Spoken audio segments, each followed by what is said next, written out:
বড় পর্দার একটা কাজ করা হয়েছে যেটা আমি ডিসক্লোজ করতে চাচ্ছি না, এটা আমি বললাম এটা খুবই স্পেশাল একটা কাজ, এটা সময় হলে আসলে সবাই দেখতে পারবে। আর তাছাড়া আমার ওটিটির জন্য দুটো ওটিটির কথা হচ্ছে, একটা হচ্ছে বঙ্গর, আরেকটা আমি এখনও বলবো না, সামনে শুটিং আছে। এছাড়া ঈদের বেশ কিছু নাটকের প্ল্যান আছে, সেগুলো হচ্ছে একটা টিভিসি শ্যুট করার জন্য দেশের বাইরে যাবো, এই তো। ওই টাইমটায় আমি আসলে আমার পার্সোনাল কারণে আমি ব্রেক নিয়েছিলাম, আমি প্রেগনেন্ট ছিলাম, ওই টাইমটায় আসলে আমি কাজ করতে পারছিলাম না। সো এখন আমি আবার কাজ ব্যাক করেছি অ্যান্ড কাজ করছি। ওভারকাম করার কিছু নেই আসলে, আমি সবসময়ই বলি যে যাদের জন্য আজকে আমি শখ, ডেফিনেটলি আজকে অডিয়েন্সের জন্য আমি শখ, তাদের ভালোবাসা ছাড়া আমি আজকে এই জায়গায় আসতে পারতাম না।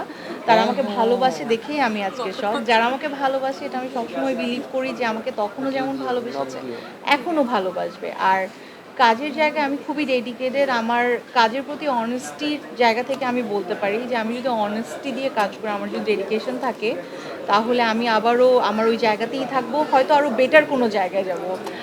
এটাই আমি তেমন কোনো ভ্যারিয়েশন পাইনি, আমার কাছে খুব বেশি কিছু ওভারকাম করার জন্য খুব প্রবলেম কিছু আমি ফেস করিনি, কারণ আমার কাছে আরও মনে হয়েছে যে আমি ব্যাক করার পর আমাকে সব অডিয়েন্সরা, আমার কলিগস, ক্লায়েন্ট সবাই আরও ওয়ার্মভাবে আমাকে ওয়েলকাম করেছে। তো এটা আমার জন্য অনেক বড় একটা ব্লেসিং। আমার অলরেডি একটা ধারাবাহিক যাচ্ছে, সেটা হচ্ছে ইমরাউল রাফাতের অদ্ভুত পরিবার। এই ধারাবাহিকটা খুব ইন্টারেস্টিং আমি বলবো, কারণ এই ধারাবাহিকটার প্রত্যেকটা এপিসোড আসলে এক একটা করে গল্প।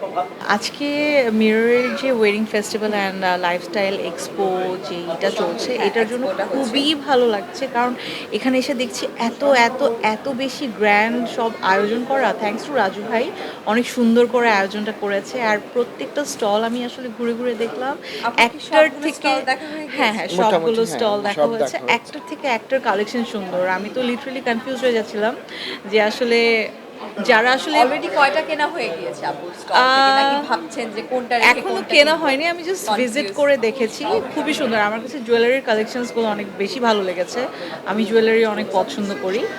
ওয়েডিং এর উপর ঠিক আমি বলতে পারছি না এখনো, বাট আমার সামনে দুটো ওটিটিতে কাজ আসছে। আচ্ছা। আর একটা সারপ্রাইজ আছে যেটা আমি এখনো বলতে চাচ্ছি না, Disclose করতে হ্যাঁ চাচ্ছেন ডিসক্লোজ না? করতে চাচ্ছি না, এটা আসলে সময় আসলে সবাই দেখতে পারবে। ওয়েল এখনো পরিকল্পনা নেই,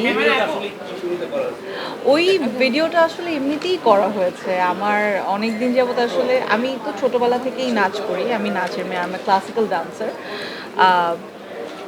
বাট আমি আসলে সব টাইপের ডান্স করতে পছন্দ করি। আমার ডান্সের প্রতি এক্সপিরিয়েন্স এত বেশি, এটা আসলে যারা আমার টিচার তারাই জানে, অনেকেই হয়তো জানে না, কারণ আমাকে অনেক অল্প, মানে একদম শুরুর সময় থেকেই সবাই আমাকে মডেলিংয়ে পেয়ে গিয়েছে, বাট আমি বেসিকলি একটা নাচের মেয়ে।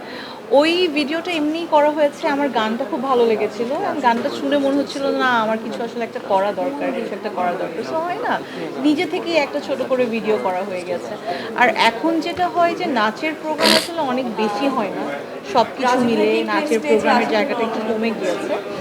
বাট আমার সাইড থেকে আমি যেটা চেষ্টা করছি যে নিজের চর্চাটা যেন ঠিক থাকে, এই জন্য নিজে একটু একটু করে ভিডিও করে এটা আপলোড করা, বা এছাড়া আমাদের ক্লাসিক্যাল যেসব নাচের প্রোগ্রামগুলো হয় শিল্পকলা একাডেমিতে অথবা আউট অফ কান্ট্রি, তো ওইসব জায়গাগুলোতে যেয়ে আসলে পারফর্ম করা হয়।